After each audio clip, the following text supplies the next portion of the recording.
Hey Google Pixel fans, for a limited time, get both our Sprint Unlimited plan and the all-new Google Pixel 3a included for under $35 per month per line for 5 lines. All you need is approved credit, an 18-month lease, and a new line of service. Visit your local Sprint store, sprint.com, or call 800-SPRINT1 today. Phone $11.07 per month after $5.56 per month credit. Apply within 2 bills. Remaining balance due if canceled early. Unlimited basic after $630.20. Pay $32 per month per line for 5 lines with autopay. Data deprioritization during congestion excludes taxes, surcharges, and roaming. Speed maximums, use rules, and restrictions apply.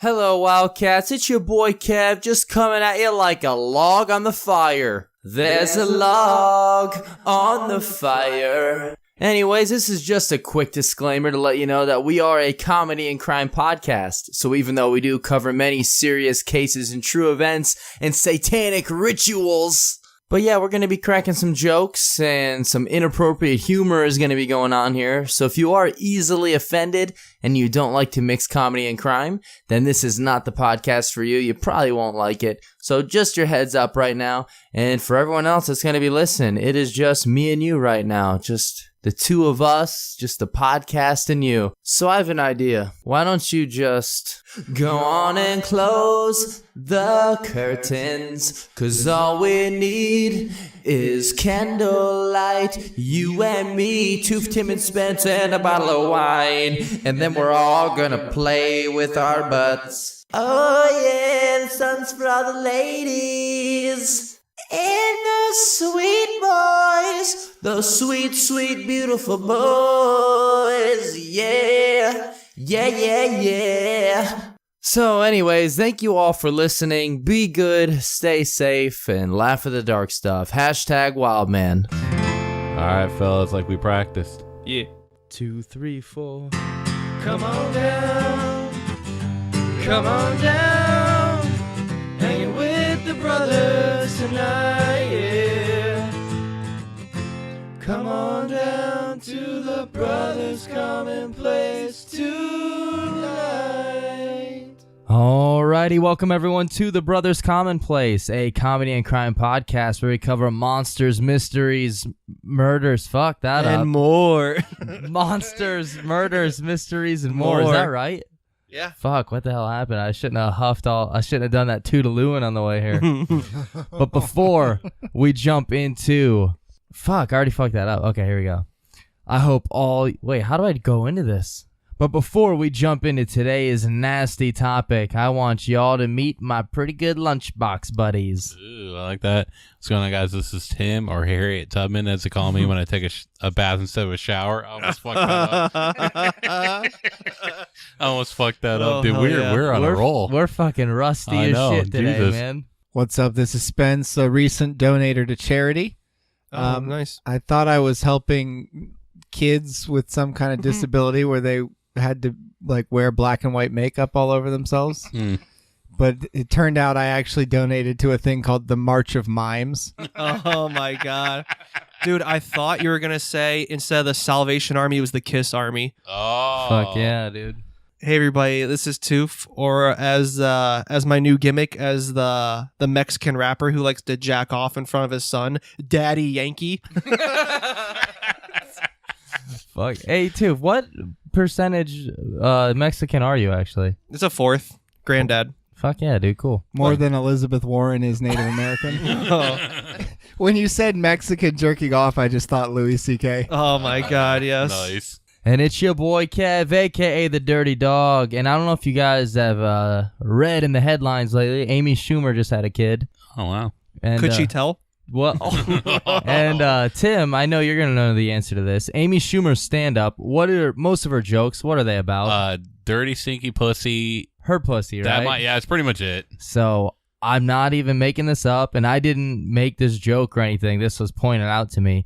She named her kid first name Jean, middle name Attell. Jean Attell. Very close to genital, which is just pussy. She did that on purpose. She had to have. What an idiot. Yeah. Imagine your mom Jean naming Attell. you after one of her lamest jokes. I know, but like... It's probably the only one she didn't steal, though. But also, what joke could she have named him after that wasn't lame? Anything from the Dane Cook discography.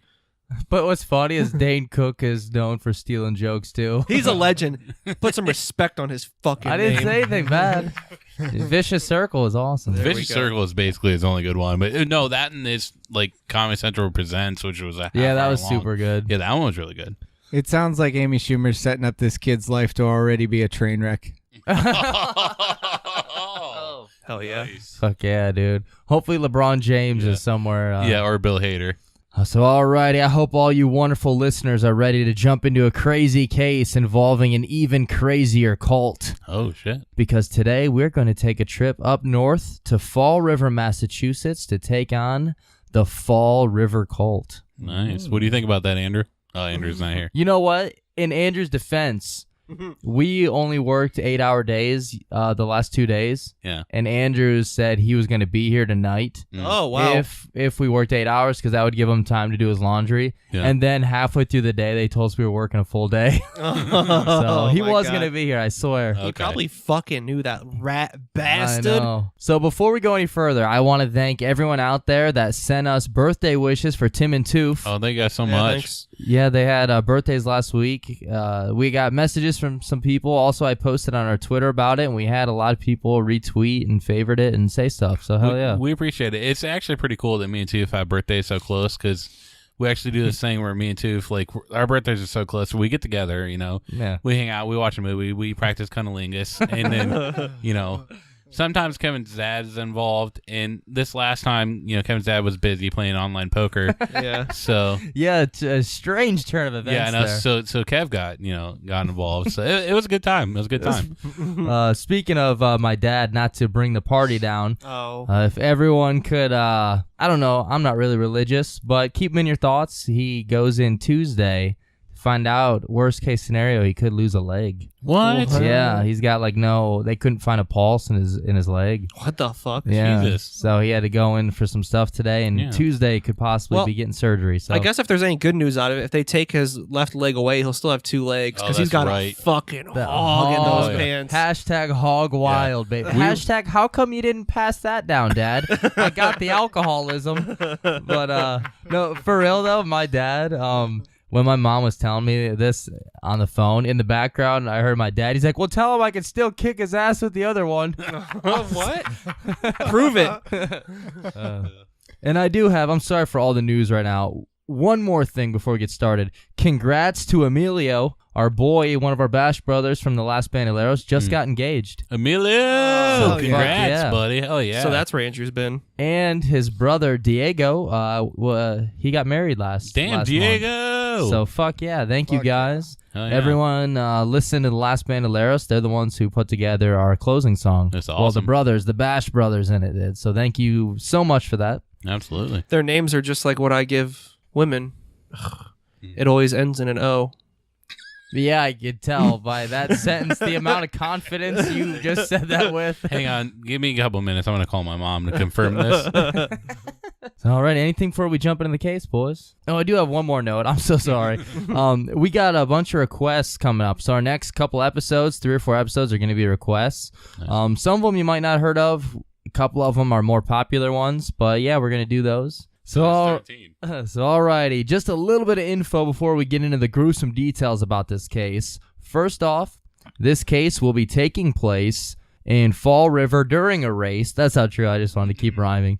So it does take place in Fall River during 1979 and 1980. Of course, during the Satanic Panic, aka the widespread fear about Satan and satanic ritual abuse going on in the community, city, state, or country. So here is a quote real quick from CVL Nation. That is the main source. I'll list off the sources in a minute, but we got like 85% of our information from there. Good place to get medicine. Yeah, just don't go buying fucking soda there unless you want to drop $20. Oh, yeah. Or movies for some fucking Yeah. reason. Hey, we have it at Walmart for $20. We have it at CVS for $39. Dude, their fucking movies are so expensive, and they're always shitty. There's no way anybody's bought a movie there. It's never happened. No. They probably got that movie about that robot dog from last year. What was that one? What was that one called? No. It was Chappie, but it was a dog. Basically. Yeah. Okay. See, it wasn't Chappie because Chappie was good, but no, it was like some. I don't even remember what the fuck it was called either, though. Oh, it was that real funny. It was that real funny one, dude. That one boy in the striped pajamas. No, just joking. I'm joking. Ain't nobody dropping fucking $20 on that shit. I'm just joking. It's a good movie. That's sad. Sorry, guys. I'm sorry. Or okay, like moving boy on. was in the striped pajamas. So, so a quote from CVL Nation. Fueled by religious fanatics, quack psychiatrists, and the tabloid media, it was claimed that a vast satanic criminal network existed throughout the country. Organized devil worshippers are responsible for any number of heinous acts, including kidnapping, child abuse, animal mutilation, rape, torture, human sacrifice, and cannibalism, all of which was taking place under our very noses. Sounds like all the tabs on my Mozilla Firefox browser.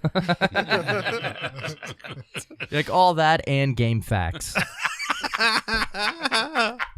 All that and cheat codes for Twisted Metal. Well, there was also another, like a mini Words of Wisdom. I used to follow a site that Andrew was on where he'd play video games, but that was called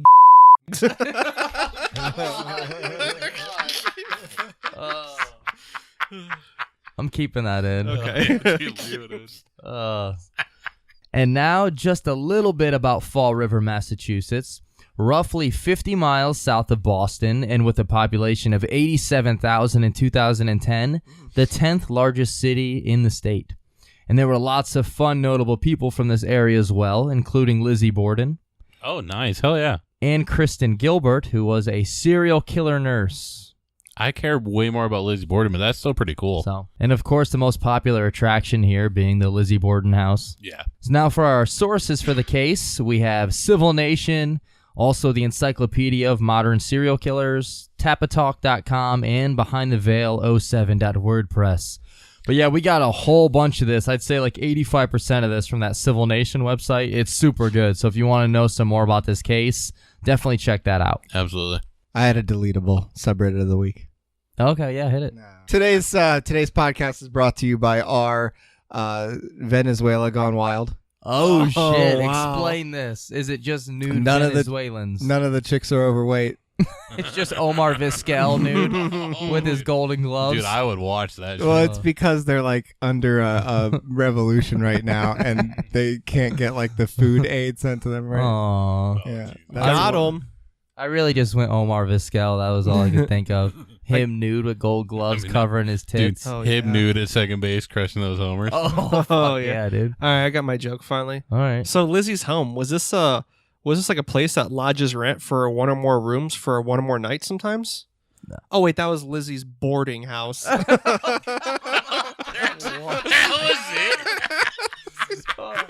What you guys don't know is Toof got his phone out and researched that shit for like 3 minutes to come up with that. I don't know what the fuck a boarding home is at all. Her Literally. last name is Borden. Oh.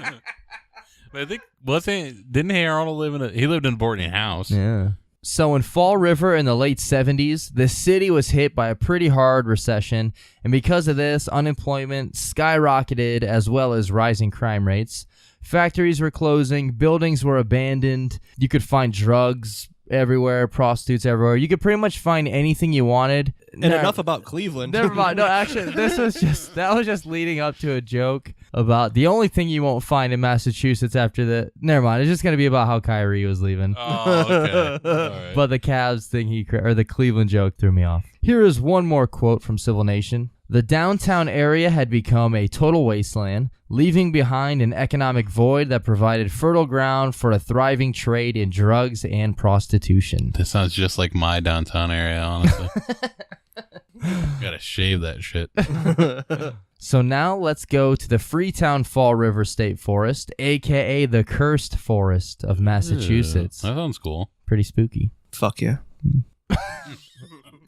The state forest is over 5,000 acres and is located almost dead center in the town of Freetown. And so like we mentioned, this cursed forest, it was home to some strange murders and scary events that would happen here, such as in November of 1978, when the body of a 15-year-old girl was found tied to a tree in the woods. Ugh. She had been abducted 2 months prior to her body being found. And a man named James Cater would be convicted for the kidnapping and murder of the girl. However, some believe that possibly a satanic cult was actually responsible, for a cross was found near her decomposed body that was also tied to a tree. Wow. No, wait a damn minute. Gross. Are we sure she wasn't just one of them hippie chicks that likes to tie herself to a tree to save the rainforest? We have no way of knowing. Say, Jeremiah. we're not Alright. we're not unsure of it. We have no way of knowing. We don't have enough crystals to time travel back. Yeah. We used all the crystals. If she has a friend named Batty and the logic is erratic. And a potato in a jacket. But this case isn't about that murder. This case is going to take us 1 year ahead of that one. We will be talking about a series of murders between October 1979 and February 1980. And who knows, maybe that first murder was connected to this. The beginning of Murder Fest. Starring Mudvayne on the main stage. Dude, I don't know why, but I keep seeing these memes posted. They're like Dayton memes. And they keep posting like Korn and Limp Bizkit are at the Dayton Sunoco performing. And it seriously fuck yeah. cracks me up Yeah. so fucking much, Yeah. man. Because someone posted that a long time ago that they were playing there. Oh, okay. I think that's how it started, got like on buzzed? Craigslist Okay. or something Oh, way God. back in the day. So fucking funny, man. Hey, you Especially two- Dayton. Hey, you two shitty 90 bands, could you get out of my way so I can go get my money order from the gas station? So these murders we're going to talk about, not only were they murders committed by a satanic cult, but animals were ritually sacrificed as well. Ooh, shit. What were you up to? KFC. The satanic sacrificial murders were that of two young females, both being local prostitutes, and they both had been bound, raped, tortured, and beaten to death. Ugh. A third victim would also be found, sort of, that we will talk about a little bit later. Oh, shit. The third victim being that whenever she was found, it was just pieces of skull fragments Ugh. and also a clump of hair. Oh. But yeah, we will touch on that a little bit later. I wonder if that prostitute was singing about herself about, oh yeah, pieces, pieces, Oh, pieces of me. Dude, I honestly think, like, if any of us were ever to date a celebrity, it would would have be had to have Ashley been Simpson. Ashley Simpson. Yeah. Like, I guarantee if I would have been around her right after that Saturday Night Live thing, I think I could have hit it. Yeah. But that Dude, easily, we all could have. Even missed Andrew that could've. train. Yeah. Definitely missed that train. But if I I- could, I would.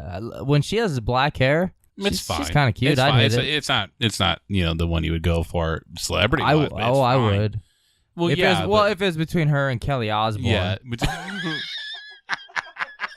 Or So you guys got a thing with them black hair girls too? I like to just bend them over, look at them from behind, pretend I'm pegging me a Marilyn Manson. Oh yeah. All right. Marilyn Manson pumps you up, right? Fuck yeah. After these three murders, the media, of course, went absolutely nuts over them. And here's a quote from Civil Nation again. There's going to be a lot of quotes from there. The investigation into the brutal killings resulted in a tabloid media frenzy, with headlines that seem to confirm the most outlandish, satanic panic, fear-mongering. In the end, the Fall River cult murders became the most sensational criminal case to come out of the city since Lizzie Borden stood trial for butchering her parents nearly a century earlier. Yeah, that was in 1800s. Jesus. Yeah, since this took place in 1979, could you almost say this is the satanic panic at the disco? We can say anything we want, Jeremiah. I think they deserved it then. Well, I you take can't that say back. that shit. Okay, yeah, that is kind of wrong. I'm fucked up. All right, sorry. So let's first go to October 13th, 1979, when the body of the first girl would be found. She was a 17-year-old runaway from New Bedford. Her name was Doreen Levisk, I think. I don't know if that's how you pronounce it. Oh, it's Paul Levesque. Paul Levesque. Doreen, Levesque. So Levesque? Yeah. Doreen Levesque. And her body was found behind the Diamond Vocational High School. Diamond City. Doreen was also a local prostitute, which at the age of 17, that's not right. That's That's not at pretty all. dangerous at all. Pretty Yeah. dangerous as well, I mean. Got to make your money somehow. Yeah, that's true. That's what Ronald McDonald taught me. Ronald McDonald taught you to be a prostitute at 17? No, he taught me how to dump their bodies in his dumpsters. I heard normally when she finished, when all the sex was done, she just take a good just giant drink out of a water bottle and just spit it in the air. It's all about the game, man. That's right. Doreen's corpse was found, both her wrists bound with fishing line, and she was stabbed in the head several times, as well as having multiple skull fractures. And unfortunately, she had also been sexually tortured. Oh, that sucks. And it wasn't known that she was a prostitute right away, But the police soon learned this and then initially suspected that it was probably one of her clients that had committed this awful murder. But with multiple head stab wounds, the county medical examiner determined that the murder was most likely done by multiple people together in a group, and that the forensic evidence also suggested that the murder was possibly ritualistic. Oh, shit. They found her with $5 in her wallet and like, oh, the son of a bitch didn't even tip her. And the other cop's like, wait, how do you know she charges $5? And that cop ran off, and they never saw Andrew Carnell again. And after asking some questions and talking to some low-level criminals, drug addicts, and probably some juggalos and jabronis mixed in. Well, so they didn't see Andrew. Yeah, So that's cool. And then they question us. We're like, we don't know. We're all dummies. Wait, I thought you said they didn't interview no low-level podcasters. We're mid-tier now, boy. No, we're not. Oh, well. And according to all of them, there was a group of devil worshippers together in a cult that were taking orders from Satan himself, thus resulting in the sacrifice of human blood and souls. #Wildman.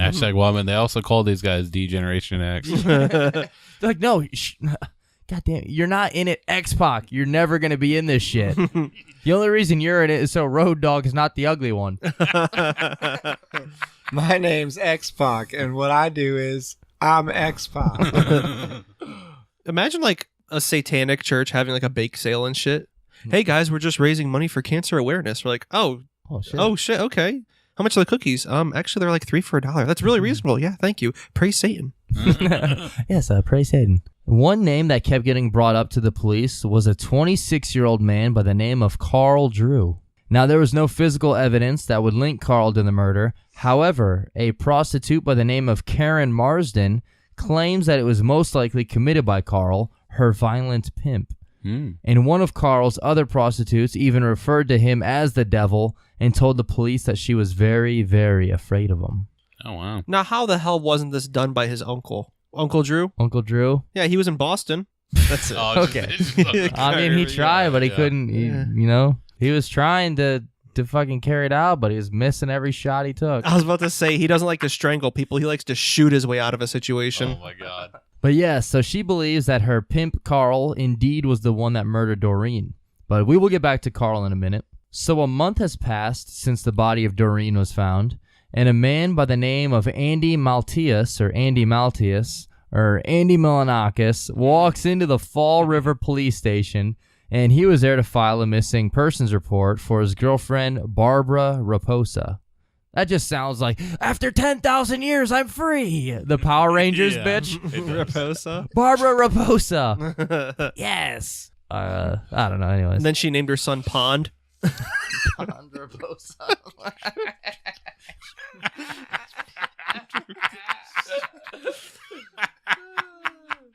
He would serve shitty food for like 10 years and get canceled. Oh my God. Yeah, the cheese for the nachos is pretty good. It's just fucking yellow water, but They just food dye everything. Yeah, no. Thanks for the diarrhea every time, Bonnerosa.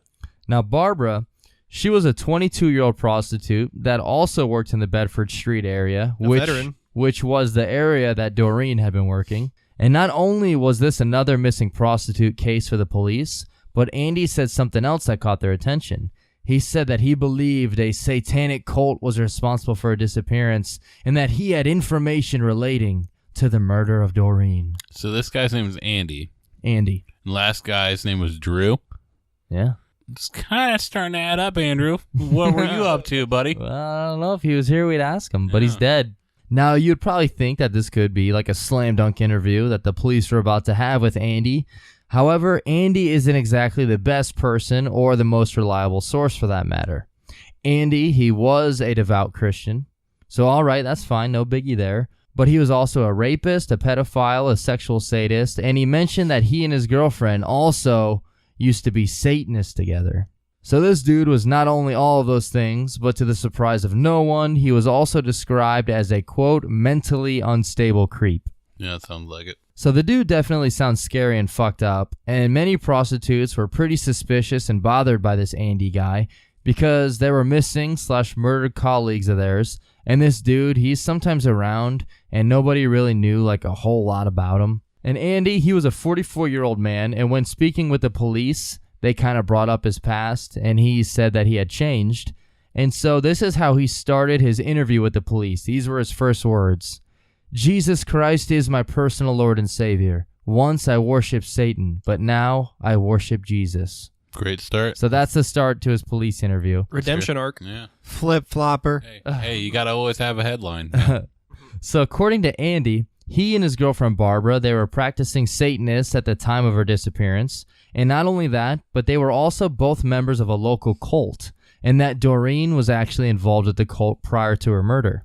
And even though he didn't have direct knowledge of this murderous crime, he strongly believed that the cult was responsible. And the police, they were kind of feeling like this whole situation was pretty far-fetched and sketchy, but Andy was persistent and was like, you gotta believe me, man, this is true. And to further get the police to believe him, he offered to set up a meeting between two other members of the cult, those two members being Karen Marsden and Robin Murphy. So I know it's kind of confusing because there's a lot of names thrown out, but they find the body of a dead prostitute, and they're trying to find out some more about it. This Andy guy comes in to file a missing persons report about his girlfriend, who is also a prostitute, and then he starts talking about a cult, which wraps everything together kind of and connects everyone, and then he offers two names to the police to interview, saying that they are also members of a cult. Sounds fun. Yeah, sounds like he's a good guy. Went from devil worshiper to Christian, and now he's ratting on pimps, right? No, prostitutes. Nah, whatever. Yeah, so far I'm on this guy's side.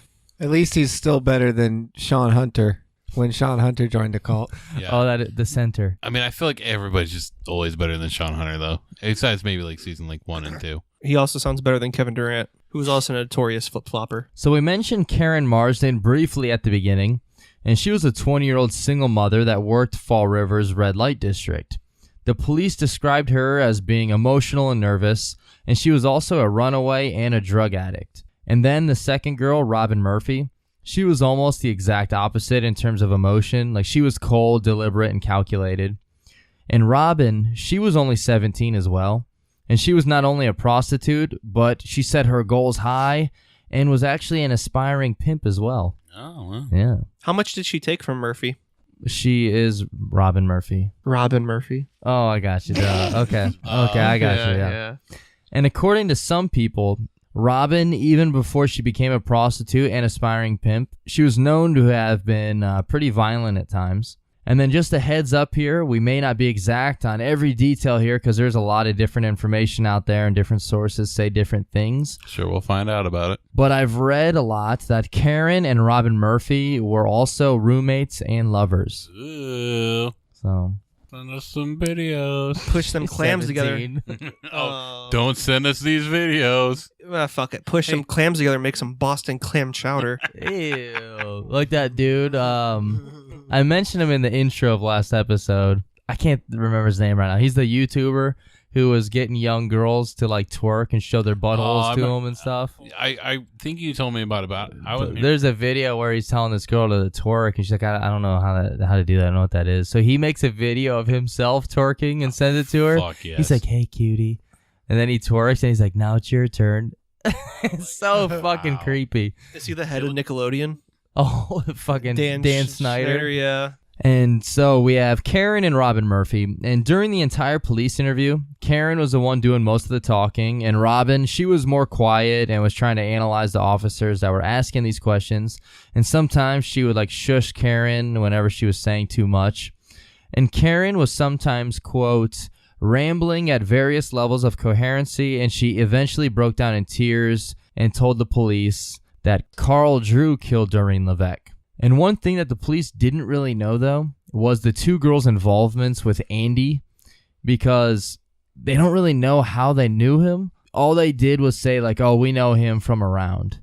But Andy was the one who mentioned talking to them too, like telling the police to talk to them too, and that he knew that they were prostitutes. And then those two girls just say, oh, we know him from around. Because Andy was getting the $5 footlong. No. They would stick a sub in his ass. Oh. That's what that is all about. Alrighty. So here we go now. Who the hell is Carl Drew? This name that keeps getting brought up. Carl Drew, he was a 26-year-old pimp that the police knew by name because he had a pretty violent reputation in the Fall River area, and he was also known for running his business out of the Bedford Street District. His business, of course, being that he was a pimp.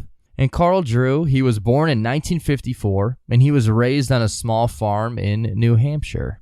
And now in police interviews, Carl, he would tell about a violent past and a pretty rough childhood full of physical abuse and hard labor.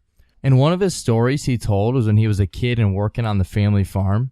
There was a nest and a giant cluster of dead rats at the bottom of a well. So his drunk, alcoholic father tied Carl by the ankles with a rope and lowered him down into the well to remove the dead rats. Oh, shit. So as a kid, that's fucking terrifying. Hashtag Wildman.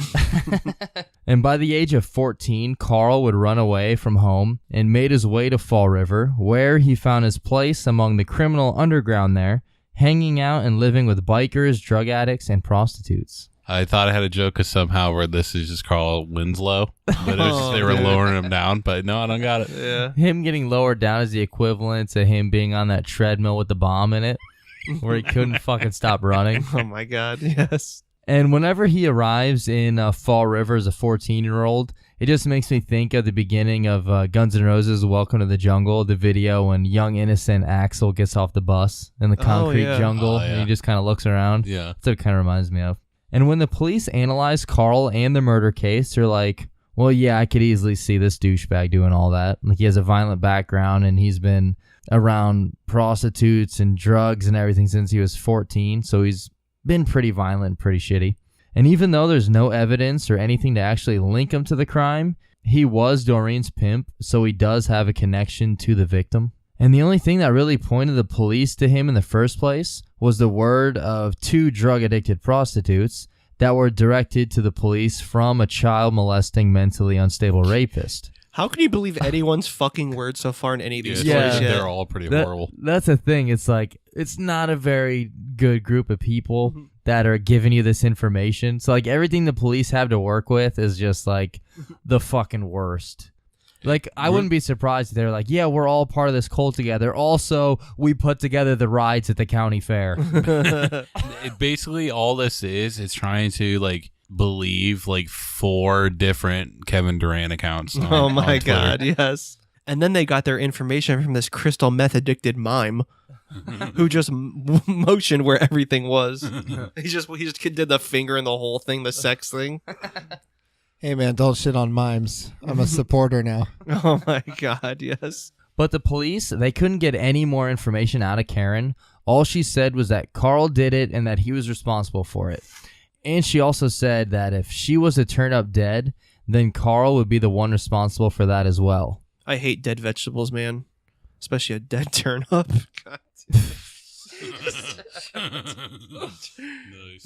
So, alrighty, so now back to the discussion on Carl Drew. Karen and another prostitute by the name of Carol Fletcher, they would tell the police some more information, such as Pimp Daddy Carl. He was not only the organizer of a prostitution ring, but that ring was also a satanic coven. And the satanic coven held nocturnal gatherings in the Freetown State Forest. Is Carol a bad father? Wait, what? Just wait. I'm Okay. looking at. You gonna get it? You gonna get it? I see Fletcher. Yeah. There we yeah. go. I couldn't remember what I read. I was like, I It's know. liar, liar. I'm a bad father. Hey Kev, when Carl was ratting on all these people, he was doing like the what do you call it, the police sketch thing? Yeah. All right, he was doing the police sketch, and the one officer looked at the other one. He's like, "Let me see that piece of paper." Hey officer Mahoney, look what Carl drew. Carl Drew. That's fucking it. All right. Yeah, so little by little, they're getting more information about Carl Drew and this prostitution/satanic cult, prostitution ring/satanic cult. And every time they bring in a new witness, like, here's my other friend who knows a little bit more about it. She's also a prostitute. It's like, no disrespect to prostitutes, but it's just, when it comes to witnesses and interviews, the police aren't really going to think too highly of that. They're like, here's my other witness, just back from, a bunch of murders and stuff. Charles Manson. Like, when it comes to like trustworthy interviews with the police, like the very bottom, like the bottom 2, it goes like prostitutes, then just below that #Wildman. So And how did they know these women were prostitutes? Because they checked all their Tinder profiles, and in it said "cash at me." And remember how Karen feared that she could possibly be murdered, and if so, it would be Carl that did it? Well, she went into more detail about that, saying that she was, quote, afraid her body will be dumped there after having battery acid injected into her veins and her soul being offered to Satan for talking to the police. Yeah, he even told her like what he was gonna say when he did it. He was gonna yell, "This is battery acid, you slime!" This is battery acid, you slime. Holy shit! And she said, that is just what's gonna happen to me if I talk to the police. You don't even want to find out what's gonna happen if I listen to the police. The police are fucking badass, though. I do like the police. Yeah. And she's like, honestly, that was my second option. My first option of torture was sleeping with one of my regular Johns. His name's Louis Anderson. Oh yeah. The face of a pig and the body of just a fucking melted whale. What do you call the thing where it's like the head of a lion, the tail of a snake, and like the body of a, I don't know, like a tiger or something like that? It's like a 3 thing. Chimera? Oh, something? Yeah. Like that's what like Louis Anderson is. But It's like the head of a pig, the body of a pig, the soul of a pig. the baby of Amy Schumer. in the dick of me. And Karen, she would stay in contact with the police in the next few weeks that followed, but she was getting even more scared. She would say things to the police like, Carl is the devil that ruled with an iron fist, and Satan will take his toll. She said that Carl would threaten the girls, and she strongly believed that if anything happened to her, then she would not only suffer a violent death, but her soul would be sacrificed and cast into the flaming pits of hell for all eternity. So not only does it sound like the satanic cult / prostitution ring was pretty violent and scary and fucked up, Yeah. but it sounds like all these girls were brainwashed and pretty terrified of this Carl guy. Yeah, I heard he dragged him into a room. It's like a small cabin. Just dragged him in there. There'd be like hundreds in this small cabin. He was just forced him to watch Yoder too. Dude, that is not. I was starting to do that thing when we play Spyfall where I'm trying to follow your reasoning to try and figure out what it's going to be. I was like, okay, this cabin, small cabin with like hundreds. As soon as you said that, I was like, okay, cabin in the woods. The guy who gets killed by the mermaid played the guy that was with Carl and Billy Madison. I was like trying to piece it all together. Another girl who worked for Carl, her name was Cookie. She told police that he had planned retribution against a woman who had gotten her arrested for prostitution. Quote, he said he was going to kill her for it, tie her to a tree to be sacrificed, and pour warm blood from a live goat all over her face. Yeah, the media called him a monster. Just Cookie Monster. That's not even funny. Yes. I'm sorry. Why they were taking LeBron's blood in the first place. Yes. Dude. And based on everything we know so far, it seems like a pretty simple case to solve. This Carl Drew guy, he sounds like a bad man. He's a satanic pimp after all. But the more that Karen spoke to detectives, the more they start to wonder, like, well, is all this actually true? Like, it sounds like everyone that you're talking about is pretty into this to some extent, like are part of this cult. And your friend Robin, she kind of sounds like one bad broad as well. So we mentioned that Robin, she was a 17-year-old. She was known to have been violent and had a dark background. Also, many of the people around her described her as being mentally and psychologically unstable and very prone to violence. Like in her high school photo, there was like a dark background behind her. Yeah, it costs extra if you want colors. So I didn't even know colors were an option until I had my own kid. Yeah, dude, it's crazy because the one time I tried to do that and the result was Columbine. Do you remember that kid in a yearbook who's wearing an American Eagle shirt and it just says EAG? That's how you can see what part of the shirt's folded. It looks like it just says fag. Oh yeah. Yes, I remember I was that kid. Were you? And I did that on purpose. My dad actually, just like, it was a long con. He learned how to like use cameras and do some Photoshop, and he just had your picture taken and he just Photoshopped the word fag on there. So he's like, I did it, son. My legacy. Got your senior pictures done. They all say it. That was also the last day that he watched an Indians game. Yeah, that was. Yeah, he would not watch them for the rest of that year. Wait, were you talking about the colors for?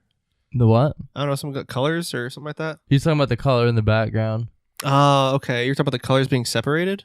Oh my No. God, Toof. No. Shut up. I haven't seen the colors been separated since like 1954. It's called segregation. Yeah, was that the last time you did your laundry, Toof?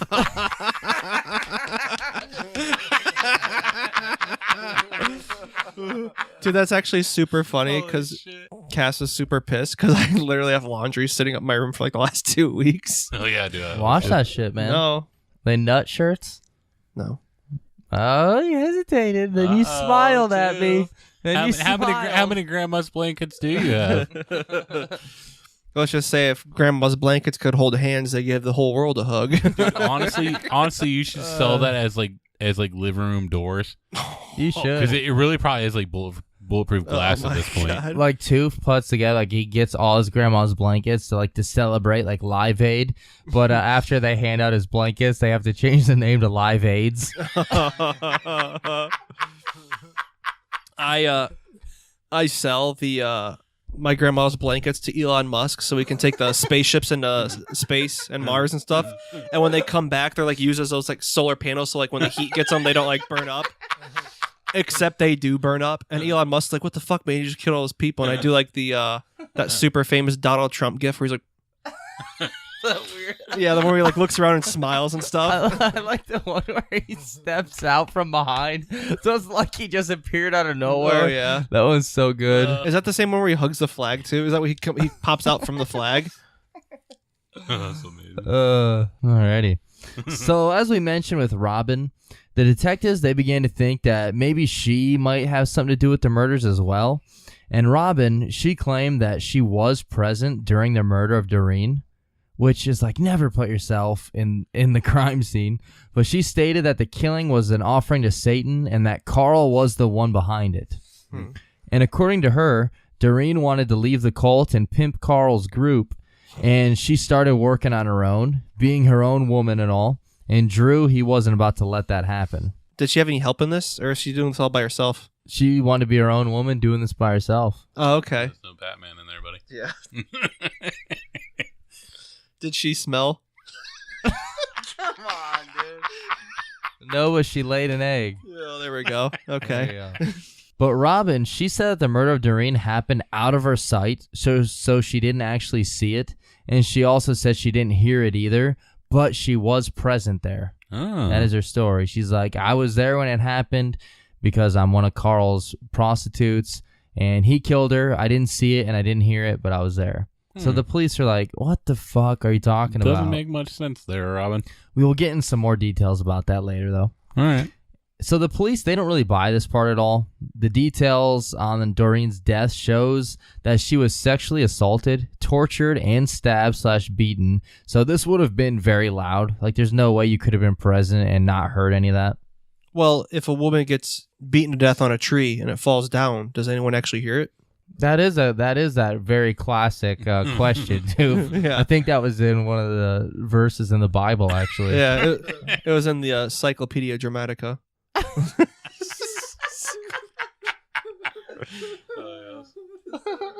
don't know what that means, but I love it. So now the police, they've been speaking with members/characters associated with the Fall River cult, which all seem to be pimps and prostitutes. And it seems like all these people, they're all pretty fucked up individuals. Like, it doesn't really sound like any of them are all that clean. And then January 26, 1980, another body would be discovered. Oh, shit. And the body that was found, it was the frozen and bloodied corpse of Barbara Raposa, the girlfriend of Andy from earlier. Her body was found left in the woods behind an abandoned printing factory. And very similar to the last body that was found, her wrists were tied with fishing line, she had been sexually assaulted, and also her skull had been crushed with a fucking rock. Ugh. So pretty brutal.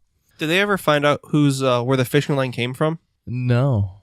Oh, that'd be a good piece of evidence, because then you could find out whose line is it anyway.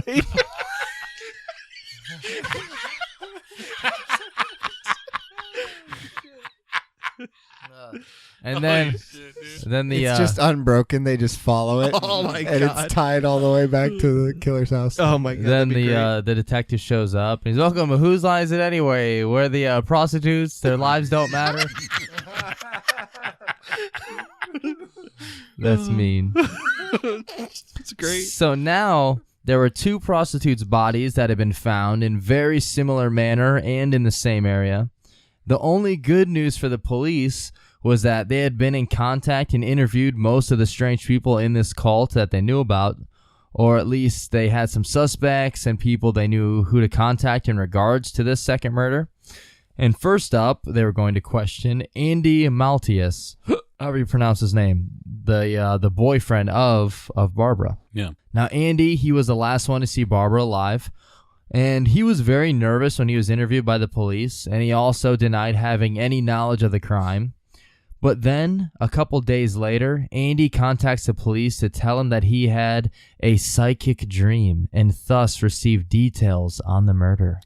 Ooh, this definitely happens in real life. Yeah. He's like, I saw a weird naked Indian from fucking Wayne's World. Too. Yes, and he said, I'm going to throw a concert. But yeah, so Andy, he's the one who came into the police station to begin with to file a missing persons report about Barbara. Yeah. So it's just that all this shit is revolving around the same group of people. Absolutely. So Andy, he goes to the police, tells them about his psychic dream, and the police are like, Jesus Christ, this fucking guy. But they decided to go ahead and play along with him. They're like, okay, well, we're going to bring you to the general area of the crime scene where the body was found. And our boy Andy, turns out he's a bit of a warlock, a mind-reading psychic. He was very clairvoyant, is what I'm trying to say here, because he was able to point out the exact spot where the body had been discovered. He also knew the positioning of the body and also the time of death as well as the method of killing.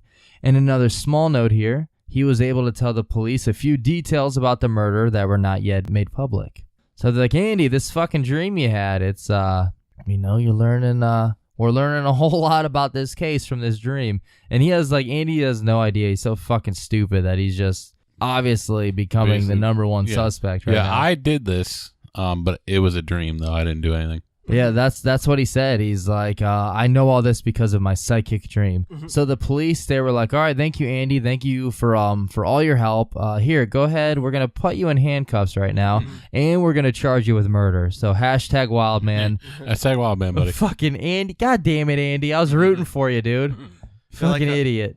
They're like, Andy, how did you figure this all out? He's like, it was all a dream. I thought I was tying up Maureen. Is that even her fucking name? Doreen. Oh, okay. But Andy, he had one trick left up his sleeve, okay? Oh, I would love to hear this. The police officer later that day, after this arrest, he sat down, he was kicking off his shoes. That's when he threw them over to the side of the room. One of the shoes landed upside down, and that's when he noticed on the bottom of the soles, written in black marker, it said Andy. That's just a Toy Story joke. Oh, okay. I was like, wait, what? That's what he did. So this is when Robin, like we mentioned earlier, she would tell the police that Andy did in fact murder his girlfriend Barbara. So Robin, she contacts the police and tells them that she would testify against Andy. And also, this is when she tells the police that she was present during the killing of Doreen that we mentioned earlier. Yeah. This is when she's like, yeah, Andy, he's the one that murdered his girlfriend. Also, I was present during the murder of Doreen. Also, Andy used to molest me when I was like 11. Oh. You know what? What I don't get from Andy's I don't side... believe this girl at all. What I don't get from Andy's side is, if you're trying to pull yourself as like a psychic, why wouldn't you just like pick like one detail? Like they brought you to a general area because they want you to like sniff it out. Just be like, yeah. Just be like, I think it was that tree. Do you know what happened? No, nothing. I just feel a sense from that tree. Yeah. Like he just gave so many details. It's like, God, you're so fucking stupid. Stuff that wasn't even released to the public yet. So Robin, she would offer her story and testify, but this would require a deal to be made. A deal that she helped come up with. In order for her cooperation, she would be placed in protective custody, and she wanted granted immunity in both of these murders. And now Robin's story is told to the police. So Robin, the 17-year-old prostitute, she would tell them that Andy was in fact the one that murdered his girlfriend Barbara, which is also pretty weird because Andy, he was the first one to come in to speak to the police when he was there to file a missing persons report on Barbara. So I don't know why the fuck he would go in and do that and like make himself a suspect, because he just goes in there, he files a missing persons report, and then talks to him about this cult and everything, and it's like, it just doesn't really make any sense. But Robin, she said that Andy killed her because she was cheating on him, and the night that Barbara was murdered, Robin said that she was there with him. she said that Andy and Barbara, they started arguing in the car, and then Andy pulled over, raped her, beat her up with his fist and then a rock, and then left her to die. And then Andy and Robin drove off alone, leaving his bloody and dying girlfriend to, quote, crawl away on her own. And then Robin claimed that she didn't report this sooner because she was afraid he would come after her next. And Andy had threatened that she would suffer the same fate if she went to the police. But this story doesn't really make any sense because, like we said, Andy filed a missing persons case and then told the police about Karen and Robin. Like, yeah, they could help you out if you want to interview them. So it wouldn't make any sense why he would point the police to them and why he would come in and say all this stuff. And the whole thing is just confusing and just doesn't really make any sense. Yeah, I'm not gonna lie, I'm having a hard time kind of following it. And even the police, they're like, okay, this story sounds like bullshit. There's a bunch of holes in it. But Andy is a very problematic guy with a shit ton of problems. So we're still going to use this information and keep him behind bars. And according to the Civil Nation article, the media, they were supposedly kind of let down and disappointed by the details of the case. Like they expected this to be some big story about satanic rituals and human sacrifice. But by the sounds of the story from Robin, it was all just like a jealous rage killing. And one thing that really bothered the police, Robin had said that there is no connection between the two murders, except for the fact that she has now stated that she was present for both of them. Oh, yeah. That's it. That's all it is. So back to the first murder again, the murder of Doreen. She said that after the prostitute Doreen had left the cult, Carl, he had gone after her. Leaving the group wasn't an easy thing to do, and Satan had a toll that needed to be paid, and Carl, he was there to collect. So Carl tracked her down to a local bar on Bedford Street and forced her to get into his car. And in his car with Carl, we have Robin Murphy, Karen Marsden, Doreen after he throws her in there, and lastly, a fellow Satanist and friend of Carl's by the name of Willie Smith. Oh, hell yes. Hell fucking yes. Fuck yeah, dude. Yeah, dude. Is this a taxi? Did they drop him off after this?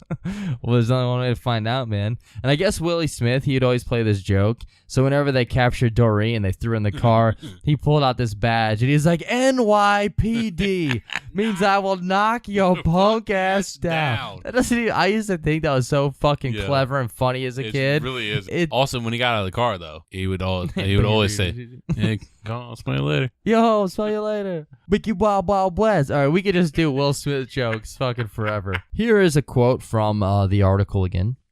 Drew threatened Doreen, telling her that she, quote, couldn't afford to work the streets alone, and then he backhanded her across the face.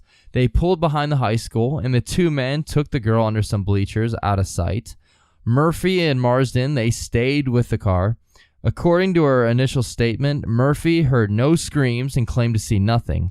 After a while, the men returned without Doreen, and the four of them drove away. When asked what happened to her, Carl replied, "You don't want to know."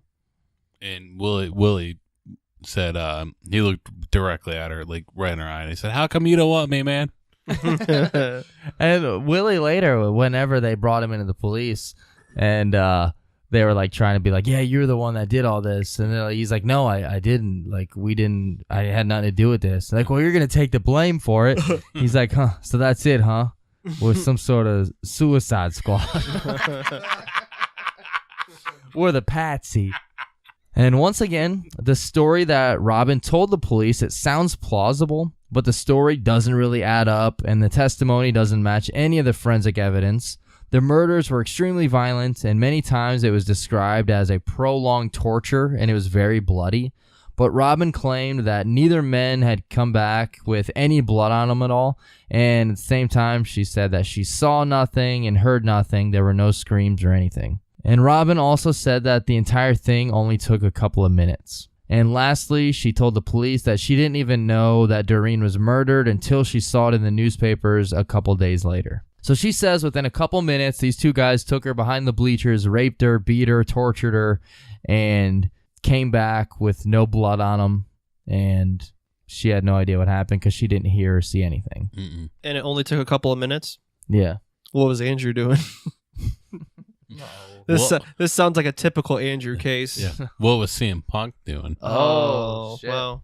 CM Punk in is like when you're at, like when you know you can't shoot free throws and you don't really try to make it. You just want to, like John Mulaney says, you just want to throw it up there to hit something. Yeah. That's kind of like how CM Punk is fighting, where he's like, he knows he's not going to win. Just don't get knocked out in the first, like, 12 seconds.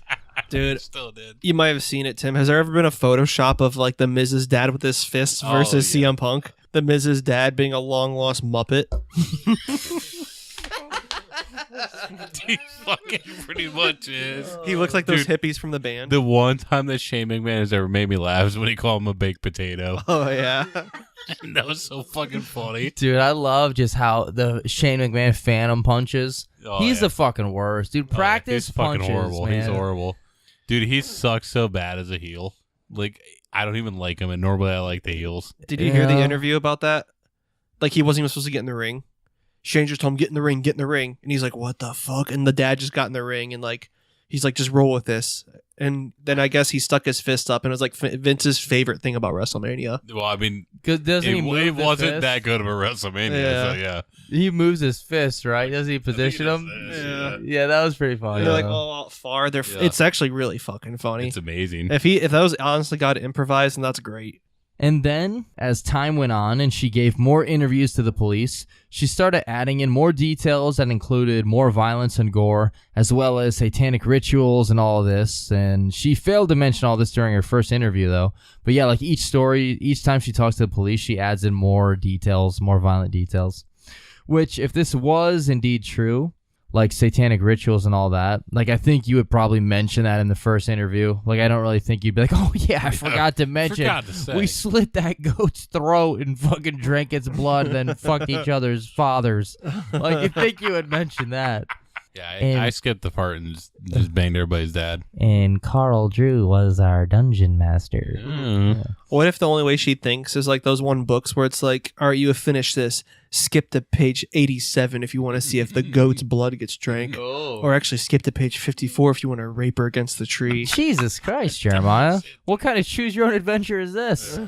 Who is this written by? Jared Fogle?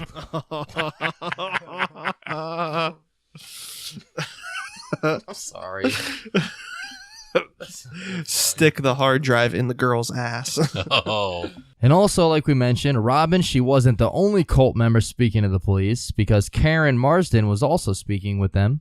And even though they both mentioned that Carl was in fact the leader of the cult in the killings, and even though Robin and Karen were both believed to have actually been present at the murders, their stories would oftentimes differ. Karen would even go on to tell the police that she believed Robin may have had a direct leading role in the whole thing. And during the murders, Robin, she had instructed all the present people to take part in mutilating the bodies of Doreen and Barbara with them. Whether it was for satanic ritual purposes, or if it was to make sure that everyone had a part in the killing so that no one could rat each other out, stating that like, oh, now you're all directly involved in it. The police, they weren't actually sure. But if they go with Karen's story, it sounds like Robin had a lot more to do with it than she was really leading on. But, and a big but, much like everyone in the case, Karen is seen as an unreliable witness. Wait, is Sir Mix-a-Lot getting involved in this now? Keep listening. Karen, she is a heavy drug user. She has erratic behavior, and she was also unwilling to testify and speak in court to the police. So they have Robin pretty much pointing fingers at everyone, including Carl, and putting the blame on everyone else. We have Karen, who said Robin actually has a lot to do with it. She is also one of the leaders of this. But Karen, she was too afraid and she was unwilling to actually go to court and testify. So the police, they had to treat all of her statements as like rumors and gossip, because they couldn't really use it as anything else, because she wouldn't go to court for them and she was unreliable. And some of her information the police believed and would have liked to use, but they couldn't really do a whole lot with it. And to top it off, each time they interviewed her, her behavior got worse, and she would get more and more emotional and unstable. The last interview she did with the police, she was almost on the verge of an emotional breakdown, and she was telling the police how she was going to be the next sacrificial murderer for the cult. So she was pretty fucking scared. They must have been scaring her, telling her not to talk to the police anymore. She must have been scared to talk to the Ultimate Warrior then. Probably. Shove that control into a nosedive, Susan. take the prostitutes that have already made the sacrifice.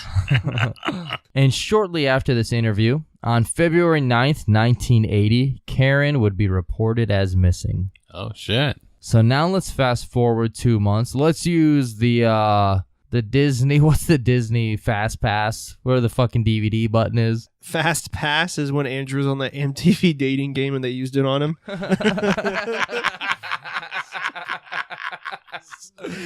Next. Yeah, that's it. MTV's. Like on MTV's Next, whenever they're all sitting on the bus waiting to come out, like they say next to one guy and they look to the window, see Andrew sitting in there, he's about to stand up, and they just yell next from outside the bus. They're like, fuck it, make that guy the bus driver. I want to talk to the bus driver now. So now let's fast forward 2 months into the town of Westport and near the Devil Pond. Ooh. Devol. So it's probably not pronounced devil, Close but maybe enough. it is. Maybe that has something to do with the satanic We're not going to cult say here. Devol because we're going to say devil. No, we're going to say devil. A man here, he is clearing a parcel of land, and that's when he stumbles across the top half of a human skull. He contacts the police, and they show up and search the area. And as they search the area, they find the decaying carcasses of 3 cats. They find sheep bones, and they also find clumps of human hair. They also find jewelry, a high-heeled shoe, and a piece of a woman's sweater. Wow. Forensics, they're soon on the case, and they learn that the skull belongs to... Drumroll, Jeremiah. Fuck, I like that. Karen Marsden. Wow. Yeah, she was afraid that they were going to kill her, then she disappeared, and 2 months later, they find the top half of her skull. So holy shit, maybe Karen was telling the truth after all. And soon after this discovery, the police, they're contacted by another prostitute. Oh my This God. time, it's a woman by the name of Maureen Sunny Sparta. So we do have a Maureen now. Oh, wow. Holy shit. Nice. And she tells the police that the killer of Karen Marsden was none other than Robin Murphy. I don't even remember which guy that was. Robin Murphy is the 17-year-old Okay. prostitute, the one who was said Oh, wait, that to was a have- girl. Yeah. Okay, gotcha. She's the one who said to have been in a relationship with there's Karen. so many names. Yeah, there's so many prostitutes and names. So hold the phone here. Who the hell is Maureen Sunny Sparta? Oh, wait. She told us that one time. That guy asked that same thing. I hope He it's was my standing right in front of that hole. Yeah. And she kicked him. What'd she say? And she said, "This is Sparta." So Maureen Sunny Sparta, she was a former prostitute that lived in the Harbor Terrace housing projects that was near Fall River's waterfront. And while living there, she was hosting many satanic gatherings in her apartment. And at the same time, she was somewhat of a den mother to the young prostitutes. Also, the runaways and drug users that hung out and around the apartment. That was nice for her. To hop off Tim's joke, she was also known, instead of like blow jobs, hand jobs, backdoor action, any of that, she was known for a simple peck on the cheek, or as she liked to call it, a Sparta kiss. And according to Maureen, Robin had admitted to the murder of Karen in a phone conversation with her. And let's not forget, Robin and Karen, they were roommates and lovers. So it's a very crazy and confusing situation going on. Clam chowder. A few others would come forward to say that Robin was also responsible. Carol Fletcher, she was a friend of Karen's, and she actually had accompanied Karen whenever she went with the police to tour the state forest a few months prior. And Carol said that Robin and Carl Drew were both responsible for the murder. Also, a pimp by the name of Carl Davis. He was a friend of Carl Drew's, as if it couldn't be any more confusing. And he was said to have also been present during the murder. And Carol stated that she had driven a group of these people out to the secluded woods where the satanic sacrifice had taken place. So a lot of he said, she said, a lot of prostitutes, and a lot of Carls going on in this case. So much he said, she said bullshit. A lot of he said, she said bullshit. I think we better quit. Honestly, and Carl warned them. Carl warned these prostitutes that if they didn't fucking rise up they'd be leaving with a fat lip. I couldn't think of anything else. So yeah, a lot of shit going on here. And it's all the same. It's all one group of people. And it's all this crazy shit. So the police, they're getting a lot of witnesses and people claiming that Robin was behind a lot of this shit. But as part of her agreement and deal with the police, Robin, she is in protective custody living in Dallas, Texas. But after all this information, the police were like, all right, fuck that noise. They issued an arrest warrant to bring her back to Fall River. And she's brought back and arrested. And also Carl Drew and Carl Davis, they were both indicted and placed under arrest as well. And then both Carls, they were actually super easy to find and arrest because they were both currently in a county jail serving sentences for assault charges that were completely unrelated to the murders. They're all innocent. Fuck, just the clown shoes. Let them out. They're fine. Carl clown shoes. They're just a bunch of fucking idiots. And once again, Robin, she's given her story, but this time it's an interrogation because she is believed to be a big part of it. And so she tells the police, okay, fine. Then she breaks down and she says, I'm going to tell you everything. In this story, it would continually change and evolve, even when they're on trial. Throughout the entire trial, she's changing details and shit. And then later on, during her parole, like way later on, she would even recant her entire story. But this is a story that she tells. And this is an exact quote from Civil Nation. Karen Marsden had become too much of a liability. She was a witness to the killing of Doreen and rumored to have gone to the police. Carl decided her fate. With the help of Carl Davis, he forced Murphy to take part in the murder as an act of loyalty to the cult. So she's saying that Carl Drew made it so Carl Davis had to help him, and then also Robin had to help them as well to take care of Karen. And according to her statements, Robin was made to drag Karen from the car and pull out her hair. This was followed by a ritual stoning by Drew, Murphy, Fletcher, and Davis. Drew then cut off one of Karen's fingers, quote, to make her feel pain, and broke her neck with his bare hands. While in a trance-like state and under the direction of Drew, Robin followed up by slitting Karen's throat with a knife that was handed to her by Davis. The two men then tore the girl's head off and kicked it around the woods. This doesn't sound real though. No, it doesn't sound real at all. It's fucking insane. So I mean, I kind of agree with the hashtag Wildman. Well, they were just doing an old barbaric tradition. I think like it was in like the Brazil, Amazon something. Like they said they would actually like play games like where they actually would take the people's heads and play soccer with them. Yeah, that's true. Yeah. The winner. Look, they thought it was the loser. Yeah, like that's the it. captain's Yeah. loser of the other team. It actually, they believe now, was the winner. Yeah, it was like their sacrifice Yeah. or something for being champions. Oh damn. But we are not done yet with the details. So that's why like Brown sucked all those years. That's why we cut off. Tim Couch never had to get his head cut off. The frenzied post-mortem defilement would reach its climax as homage was paid to Satan. Drew carved an X into Marsden's torso and began to speak in tongues, offering her soul to the Dark Lord. He then dipped his thumb in her blood and made an X on Murphy's forehead. To break one final moral taboo, Murphy was made to perform oral sex on the headless cadaver before it was dumped in the woods, doused in gasoline, and burned to ashes. Okay. So that's a pretty fucked up story full of some dark, crazy claims. And it also turns out that a lot of that was just made up by Robin. Because, I mean, they have the reports of all this shit, and it just, none of that adds up. This sounds like what Stephen King wrote at the end of his It book. He was supposed to like perform oral sex on the dead The body. headless girl, yeah. So you I just guess that's what they were supposed to do, but they ended up just listening to Ed Sheeran tapes. Oh, okay. All right, tapes.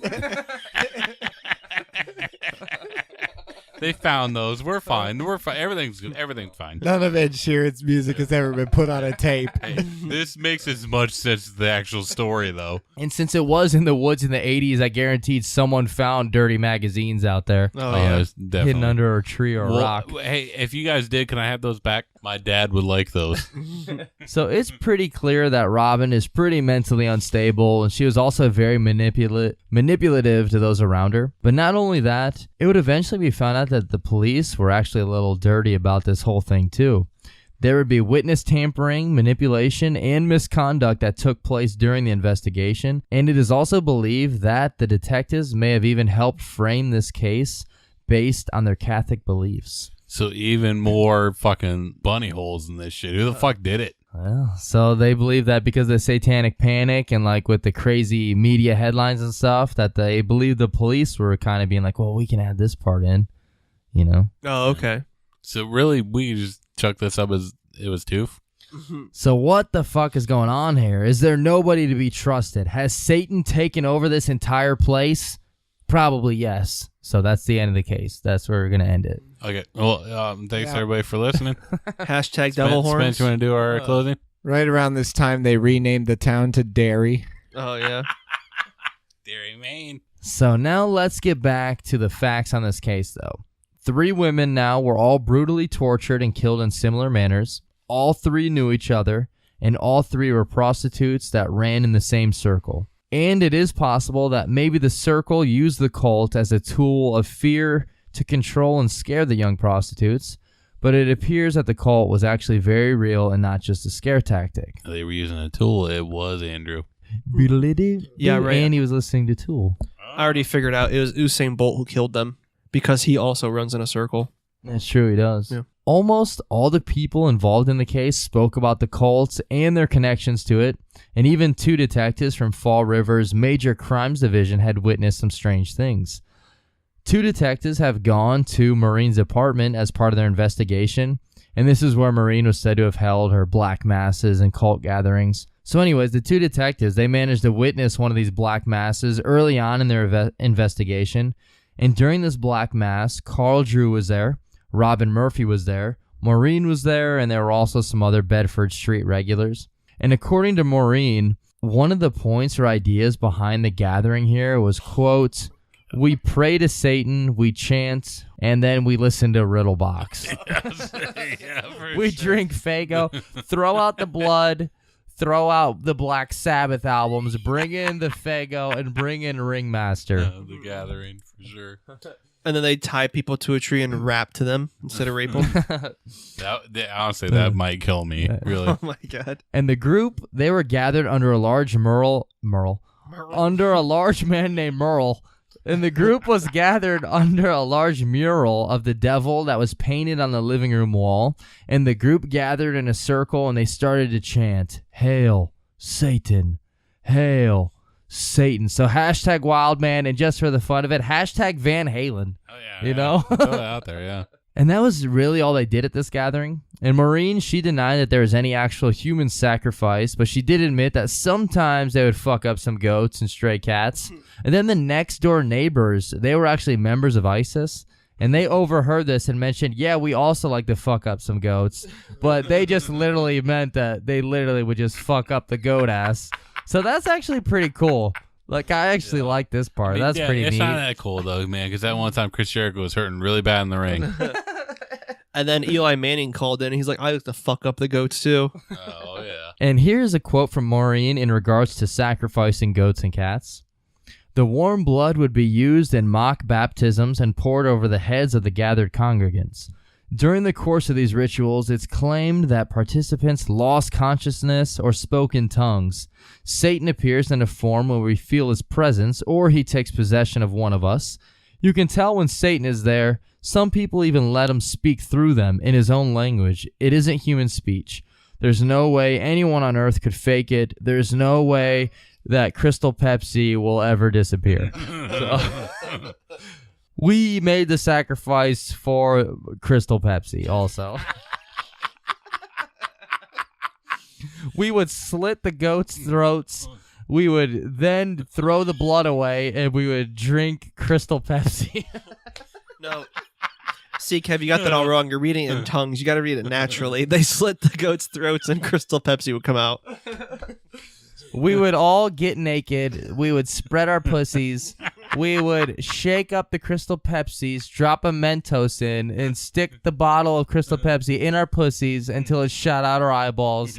Hail Satan. And so we have to end this with hashtag worth it. Hashtag, man, it was all, the juice was worth the squeeze. It was. Hashtag the juice. Hashtag juice, greatest football player of all time. OJ, baby. So at least we can say that, though, for the end of this, at least Crystal Pepsi is the thing. Yeah. And in court, Robin would also make the same claim in regards to these gatherings, but she also added in that they sometimes used a skull with a substance inside it that she believed to be human blood, and that they would use it during ceremonies. "I'd wear human bones around my neck and have my ceremonies. then go back upstairs and microwave some macaronis. That's just ICP lyrics.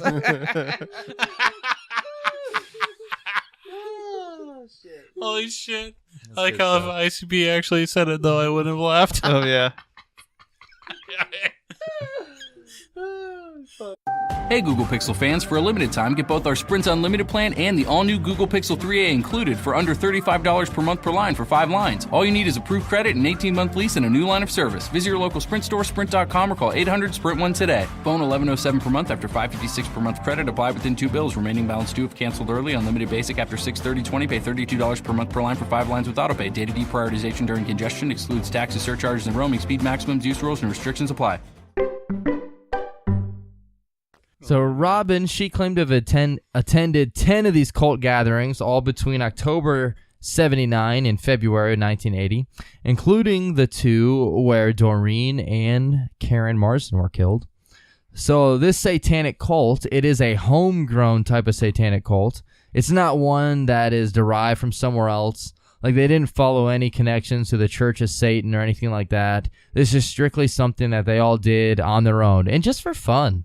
You know, they just did it for fun. It's about time things get done for funsies. It's like a book club. It sounds like a great time. And Carl Drew, he would later tell the police, quote, "I worship Satan. I worship him, much like you worship God." It's like, all right, dude, you didn't really have to fucking say that, Carl. I think we get it. And blood sacrifice, it was an important part to the group's ritual practices. Like, here's a fun quote from the member of the cult that is named Cookie. Oh, yeah. They kill every 30 days or so on the full moon. It's always a ritual that they offer up the victim as a sacrifice to Satan. How did that work out? Cookie. How did that work out for him, though? How did that work out for you guys? Not too great for Cookie. She ended up eating her own head. Okay. well, Cookie. Wait. You must have tasted pretty goddamn well. So you're telling me this cult liked to drop some blood about once a month, right? Every 30 days? What is this? Is this the cult of Tampax? Strangely enough, it was all of them except for the Carls. I don't know why that didn't happen. Yeah. But much like everything that the members of this cult had told the police, they have no idea how much of these claims were actually true, how much were based on rumors, or just how much was just straight up lies.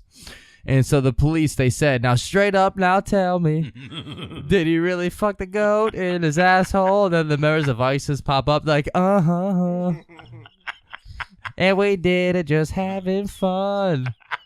Okay, so because of the media circus behind this case and the trials, the Freetown State Forest would become a gathering point for Satanists and other people that were, quote, dark-minded individuals. The police also found a shaggin' shack here in the forest that they believe the cult used for orgies and ritual activities.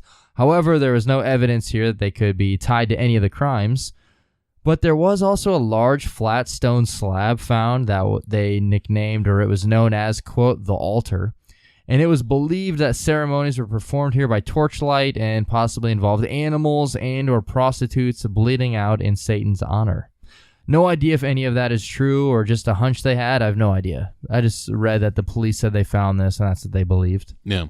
And here is another note from the Civil Nation article. November 1988, a hunter stumbled across a camouflage bunker located off one of the more remote hiking trails. Police, they were called out to investigate. Upon entering the structure, they found an unsettling cache of items: dolls with their eyes gouged out, animal bones, a rusted butcher knife, a small wooden chair, and tattered children's clothing. That same year, a dozen calves were found mutilated in the forest, and the corpse of Elizabeth Gregory, buried in a remote forest cemetery in 1868. She was dug up and taken from her grave. Cult activity was suspected in all 3 cases. That sucks. So it's like this place has just become just like people just doing fucked up shit. And then no matter what happens there, a lot of it sounds like cult related, but anything that happens here, it sounds like, oh, it's the fucking cult. Yeah. So This sounds a lot like San Francisco a couple years ago. Because I think LeBron also led a dozen calves there and they got slaughtered. Damn it, I was ready for that one. So here we go, on to the actual trials. And this would be, I believe, March 1981. There are 4 people that are actually on trial for the 3 murders. We have Andy, we have Carl Drew, Robin Murphy, and then Carl Davis. And I'm sure you can imagine all the crazy attention and the media circus that's going on right now. We have the satanic panic and this crazy satanic cult. We have prostitutes being murdered, animals and human sacrifice, and just a lot of crazy shit going on. In the meantime, Don't Answer the Phone was released. Oh, yeah. 1979, 1980. Yeah, so Tooth became popular for a little while. Oh, yeah. And a lot of the public, they didn't think that it was only these four behind it. They believed that there was like this giant underground of satanic cultists that were responsible, and these four were just, quote, the tip of the iceberg. So people are like, man, there's hundreds of these satanic cultists. These four are just the ones taking the blame, but there's like hundreds more out there. So alrighty, first off, we have Andy Maltius, and this is what happened to old Andy. Andy, he was the first to stand trial. In January 1981, he was convicted in the first-degree murder of Barbara Raposa and given a life sentence without the possibility of parole.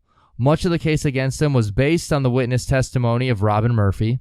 He was later considered to be a suspect in a few other unsolved area rapes dating back to the early 1970s, but no additional charges were ever brought against him. He eventually died of cancer in 1998. Hashtag ha-ha. Hashtag Mel Hall, go fuck yourself, buddy. So that is what we have on Andy. With the local media saturated by all the fucking crazy, nasty, horrific details on the Fall River cult, they were like, there is so much going on. There's no way we can hold a fair trial for Murphy, Drew, and Davis anywhere in this county. So they had to move it to a different county. They had to move it. I mean, it's still in Massachusetts, but they had to move it out of this county so they could actually find people in the jury who weren't super disgusted by everything. Even though, I mean, it's hard not to be, but you still got to give them a fair trial. I still would hope the next jury would be too as well. But yeah, like the jury didn't care about him. That's what. Yeah, isn't that where we all met? So the jury didn't care about him. I guess you could say they couldn't give a Masha two shits. Oh my god. Oh my god. So next up we have Robin, and her lawyers convinced the court that she, being 17 at the time, was under the powerful influence of the satanic cult and she was scared. So this allowed her to plead to a lesser charge of second-degree murder in exchange for her testimony against the others. And because of her immunity deal in the first two murders, she could only be charged for the third murder. And she would get life in prison with the possibility of parole. And Robin would spend 24 years behind bars, and then she was released on June 10th, 2004. So I kind of feel like Robin might have done all of it. Yeah, sounds like she was fucking behind a lot of it. I hope when you got out, you got fucking punched in the mouth by like I don't know. Mike Tyson? No, I was going to think of somebody better than that. What do you mean better? He's the greatest. That's true. Your soundbite was right, though, Kevin. Robin was fucking because she was a prostitute. By William Regal. By William Regal while he has brass knucks on. Baby. Yeah, that's what I want. So Robin, she gets out in 2004, but Robin, being a little dumb, she violated her parole and was sent right back to prison in 2011, and she is currently still there in a maximum prison in Framingham, Massachusetts. I don't know what she did exactly, but she's back in prison. She probably tried to frame someone. Yeah, I agree with Spence. Yeah, I could see that. Actually, she was probably trying to frame Porky Pig. That's why they sent her to Framingham. Oh my god. She's like, I swear I saw Amy Schumer kill that guy. This was kind of stupid, but she tried to actually frame that Andy guy. Mm. So she was known as Andy Duframe. Next up, Carl Davis. There wasn't really a strong case for him. He was mentioned a few times as being present during the murders, but the evidence was never strong enough and the case completely fell apart, and he never ended up standing trial for his alleged role in the abduction and murder of Karen Marsden. So the only thing against Carl was Robin saying that he got out of the car with the other Carl, but she didn't see or hear anything. So they really didn't have anything on him. So no jail time for Carl Davis. However, this dum-dum, the following year, he would be arrested. Any guesses why? Probably murder. He picked up a prostitute. Battery. Combine all those pretty much, because he would later assault Maureen Sunny Sparta while she was 3 months pregnant. Nice. Carl would take a knife and stab her in the head, but she didn't die. The reason behind it was because she had implicated him and Robin in the murder of Karen. So I don't know. I mean, I understand you're upset. Let me prove you correct. But you got out of it. Like, you have no jail time. So he ends up getting arrested for this attack and would serve 7 years. And he is now a free man. No, okay. He should have served more, but okay. And now we come to Carl Drew, the supposed mastermind and leader of the Fall River cult. Based on character witnesses, pretty much everyone that was interviewed or was involved with them had stated that they were absolutely terrified and scared to death of him. He had a felony record with past convictions for assault, weapon possession, and armed robbery. Robin's testimony against him painted him as a violent and sadistic killer, as well as the ringleader of the whole shindig. An ex-girlfriend of his would also come forward later and even say that Carl had admitted to her that he had killed a girl along with Carl Davis, Robin, and another woman. Not only that, but the ex-girlfriend said that Carl had even given her a diamond ring that once belonged to Karen. Whether or not that's true, though, we really don't know. We have no idea. So not a very good case in Carl's favor right now, and the jury really seems to want to put this guy away. So here we go. We have a quote here. Despite his unwavering claims of innocence, Drew was convicted in the first-degree murder of Karen Marsden and is serving a life sentence at the MCI in Shirley, Massachusetts, with no possibility of parole. He has filed numerous appeals over the years seeking a new trial. His most recent and final was denied in 2006. Drew's supporters are currently petitioning for the Massachusetts governor to review his case. And all of these trials were either for the second or third murder, or just the third, because the actual murder of Doreen, the first prostitute that was killed, that case never ended up going to trial. The district attorney claimed it would be a costly exercise and futility that would, best case scenario, simply result in a second life sentence for Carl Drew. All charges against Drew and Willie Smith, the man who supposedly assisted him the night of her killing, were quietly dropped, and there were no plans to reopen the case. So that is in regards to the first murder. Yeah. And even though it seems like the case is over, it has been a complete mess.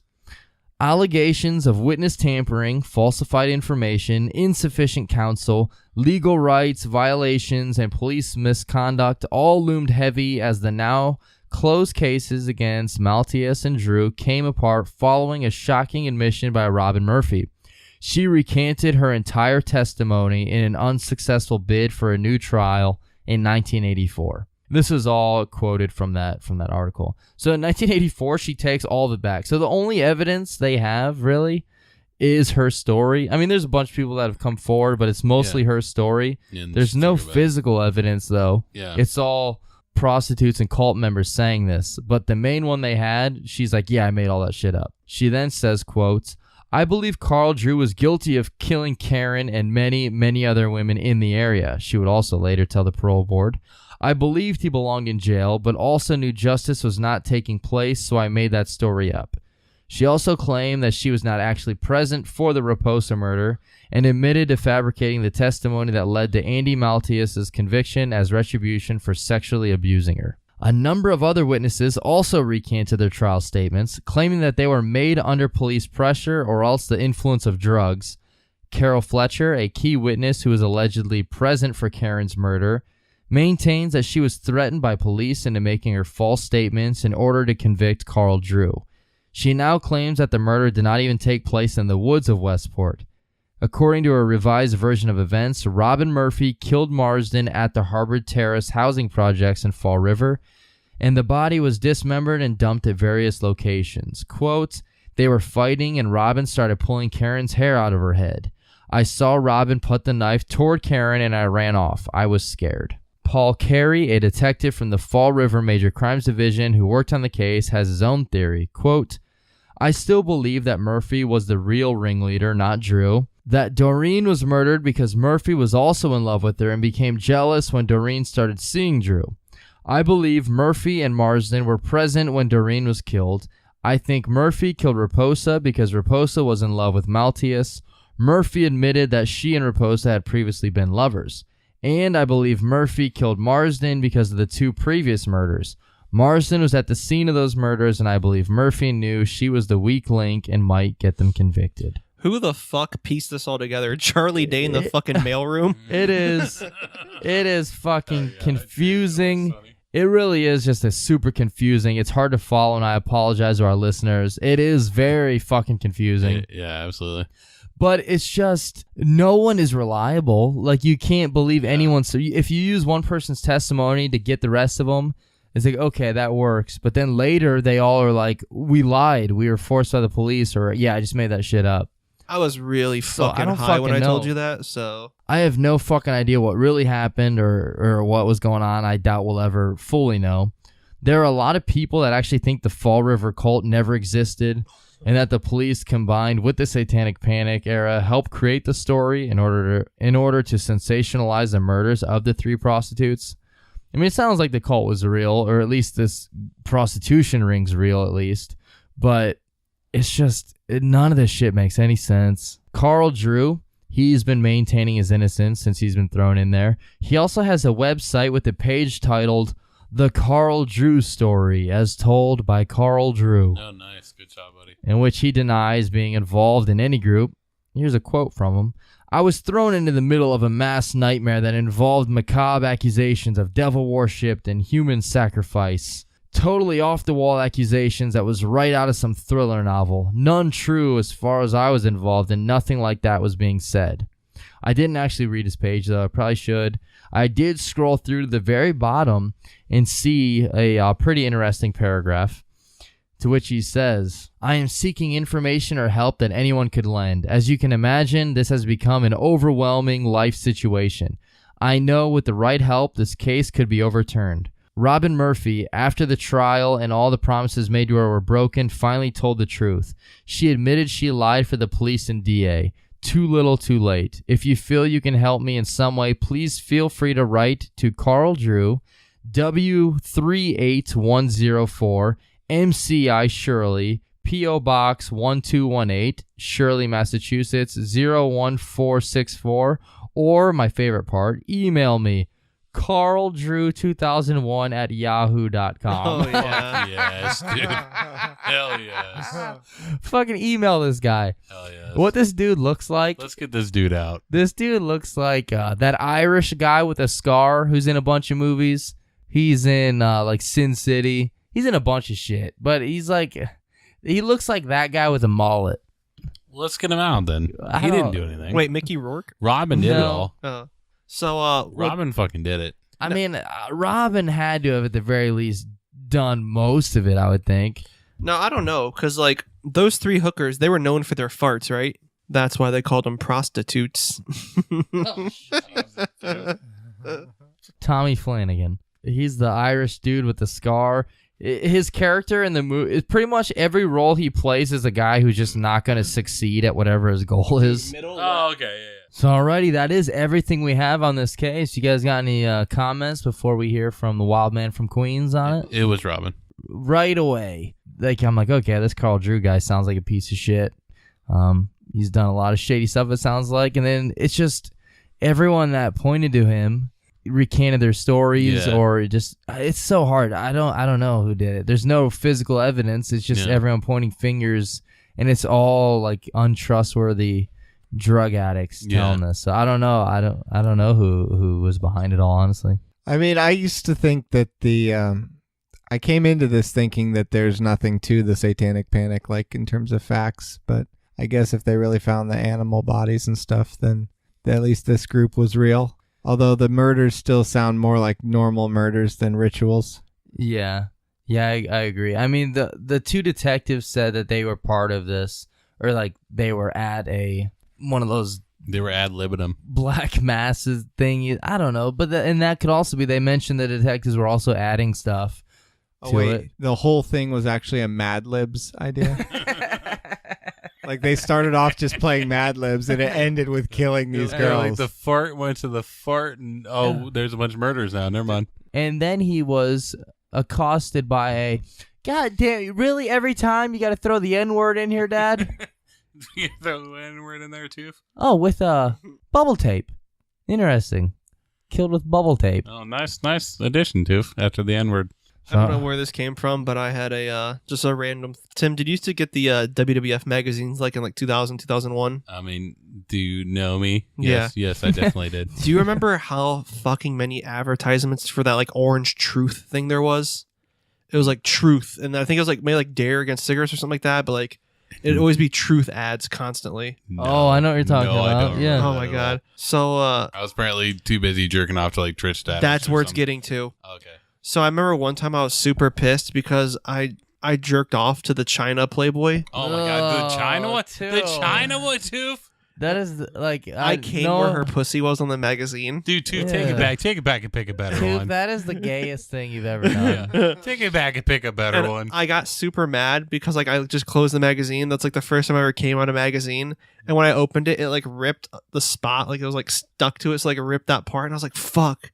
So I would come on the Truth ads in the WWE magazine. You're like, God damn it, I can't fucking open up the China Honestly, page that anymore. was Come was on. God showing you that he exists, and be like, don't look back at that. Go the next time to the better ones. Oh yeah. Speaking of Trish, I'm not trying to embarrass you at all, too, with God. this. So good. A long time ago, this was either 8th grade. It was 8th going to 9th. Okay, it was so 8th grade. 8th grade to high school, possibly. Yeah. Oh yeah, that late. Toof decided to tell us that, oh yeah, I have a girlfriend now, guys. Which, okay, we knew it was bullshit immediately. No. She just goes to a different school. That's all. She goes to a different school. We're like, yeah, what's her name? Okay, here's what we know about Toof back then.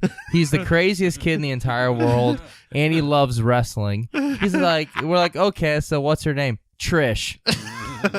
No, she's not fucking real. Yeah, that's what he told us. And he kept that lie going for a long time. Oh dude. yeah. Also, didn't he have a lie for a while that he didn't have a butthole? No, he had 2 buttholes. Oh, 2 buttholes, He yeah. legit kept that lie going for like 5 years.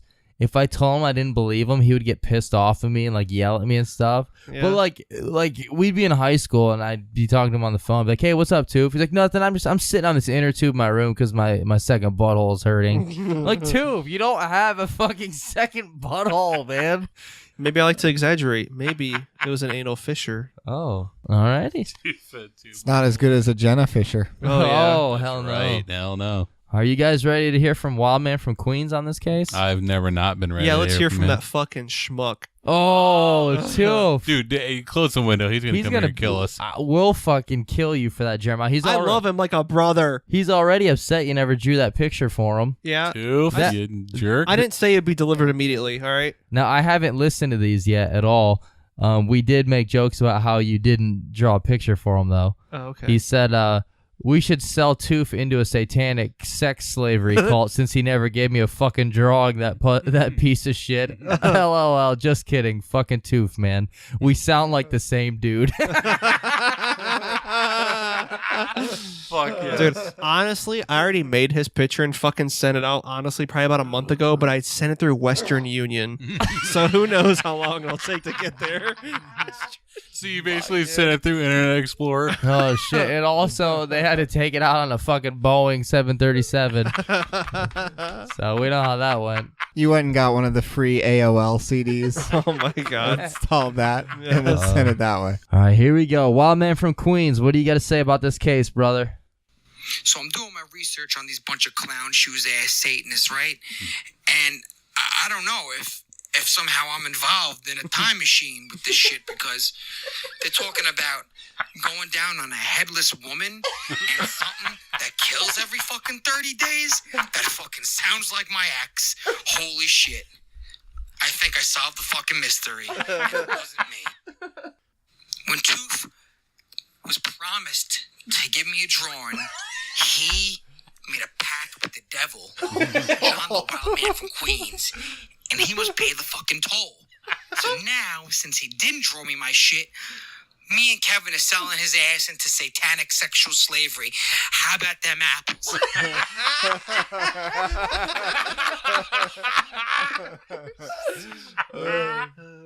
Oh, fuck yes. I mean, these motherfuckers are disgusting, evil, vile pricks, all right? Let me tell you something. I live by 2 rules. I don't fuck with the devil, and I don't do tag teams with blood relatives. Don't do That was the tag end. team. That was the end. Fuck, these are good. So I was talking with the fucking lead detective on this case, Canadian Chloe, right? Because I'm just a fucking co-detective. You know, I'm the muscle. I come in there, whack you around, fucking twist your nipples, give you a fucking purple nurple, really make you talk.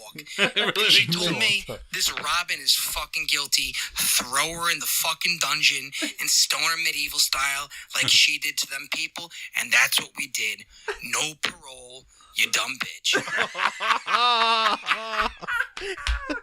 Oh, they should keep all those. Those Fuck, are all dude. amazing. Wildman from Queens, you fucking killed it, Yeah, man. you can't take any of those No, out. all four of those. Yeah, So those- sometimes I don't play them all because I wanted to keep them for a bonus episode for Yeah. Patreon. Put them all in there. Fuck, all these got to stay. They're too Fucking good, wild, man. man. They're too They're all gold, dude. They're awesome. All that glitters is gold. Everything he just said is pretty much the equivalent of all the Joker cards, just gold and platinum Pretty much. records. Actually, we should just delete the rest of what we said and just keep him in there, and it'd be like a minute podcast. We should also put like ICP songs in it too, so that way my dad will still listen. Your dad and Andrew, if that's not the same guy. So alrighty, I think that's it. Spence, you want to hit us that closing shit, brother? All right, our wonderful fans. We have 2 goals for you. The first goal is we want to get into the top 200 comedy podcasts on Apple Podcasts. And to do that, we would like you to leave us a rating and or a review. Both of those things would be fantastic. Check us out on social media. Spread the word. Find us on Facebook, on Twitter. Goal number 2. This one's from me. I want to see if we can get to 10,000 subscribers on YouTube. So here's what you got to do. You got to subscribe, and you got to get 2 friends of yours to subscribe. And then each of them have to get 2 of their friends to subscribe. And then each of their friends has to get 2 of their friends to subscribe. This kind of sounds like you're just describing a pyramid scheme, and I love it. If my dad would just use half of his fucking emails he uses for poker to subscribe to this, we'd be done by, what time is it? By midnight.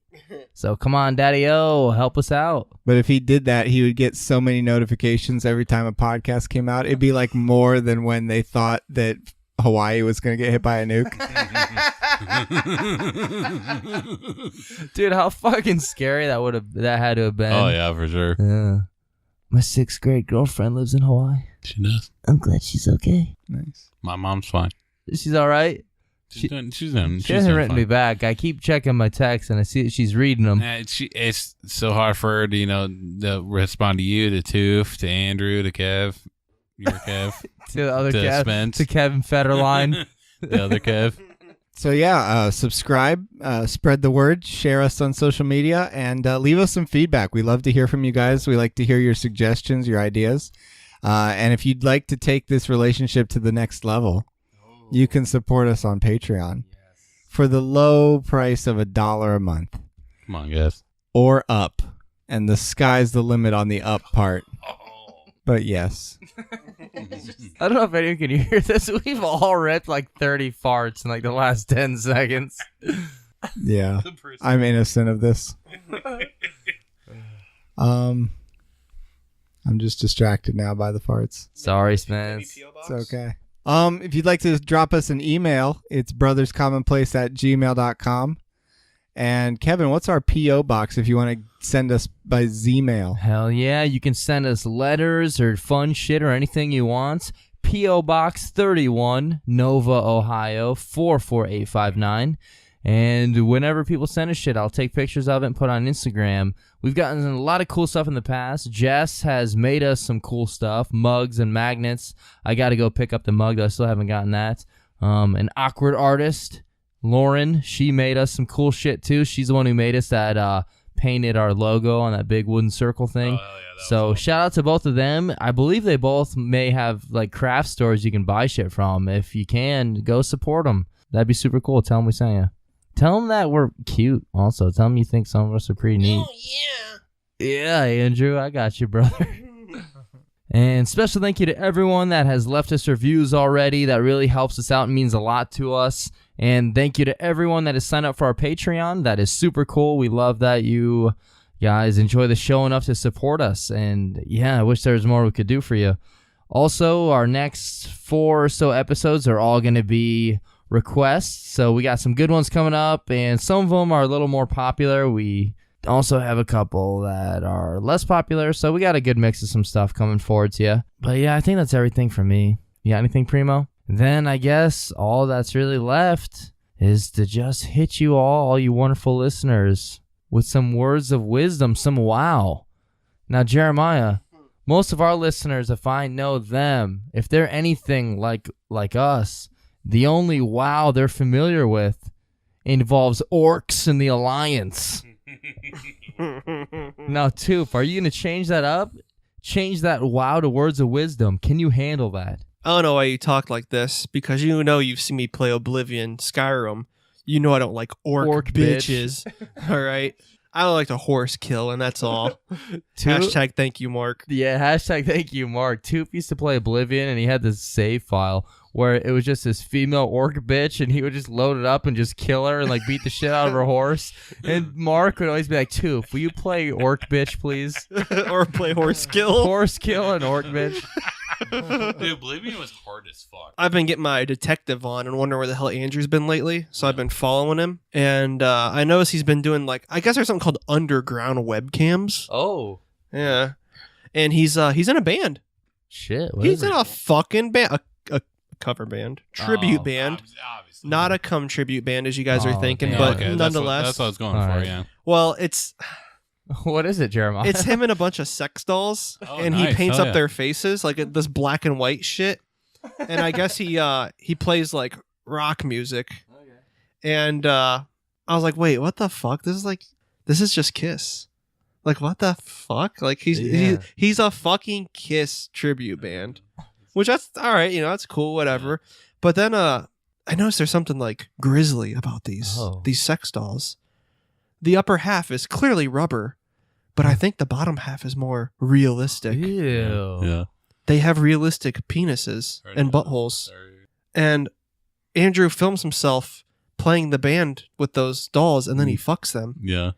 And the name of his and the name of his webcam series is Detroit Cock Shitty. Okay, never mind.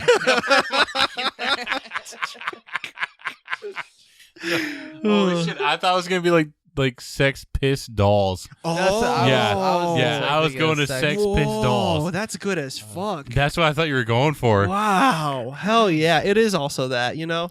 We can always shoot him over. He's got a couple bands. He got a lot of free time. Yeah, I thought at the end it was gonna be him pissing on him. I was like, it's gotta be sex piss dolls. Who's the lead singer of that one? The Sex Pistols. The Sex Pistols? Isn't it? It's not Nikki Sixx. No, Kurt Cobain. Grunge? Johnny Grunge? What the fuck is that? What the It fuck? was it's not Sid Vicious, is it? No. Yeah, no, I think it is. Is it? Pretty sure Yeah. it's vicious, yeah. Damn it. I've also been following Andrew. I haven't ended up at any place cool like that. We just been I mostly end up at the free clinic and Trader Joe's. So, And buybacks. Dude, And buybacks. that's the thing is I actually have also been following Andrew. It's pretty cool because I've been like really, really trying to like get him to come hang out with us. So I'm like, dude, just come hang out with us. Like, I'll offer you, I'll buy you food. So we just end up at Taco Bell. Yeah. And this is actually a true story. It's a true story. yeah, We used to pay to get Andrew to come hang out with us. We would buy him Taco Bell to come get it to hang out with us. It'd be buy him Taco Bell and tell him 2 stories. Yeah. The only ways to get him to hang out with us are to buy him Taco Bell, tell him 2 stories, or me and Tim we would have to act out scenes from the Page Master.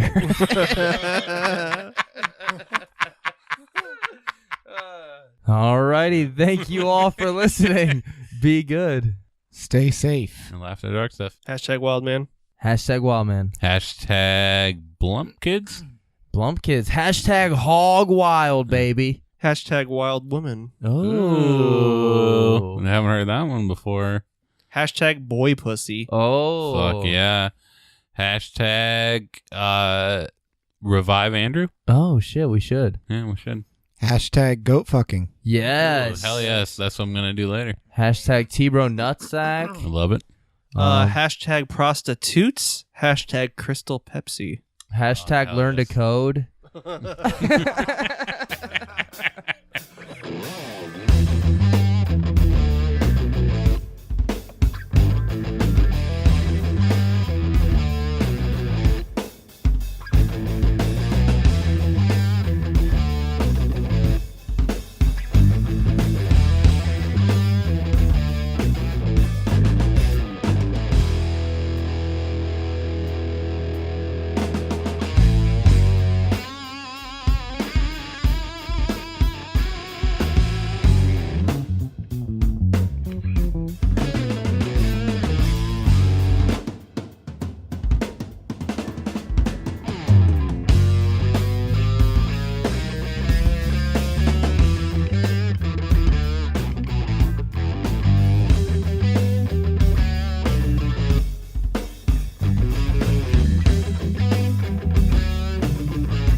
now it's time for the real podcast.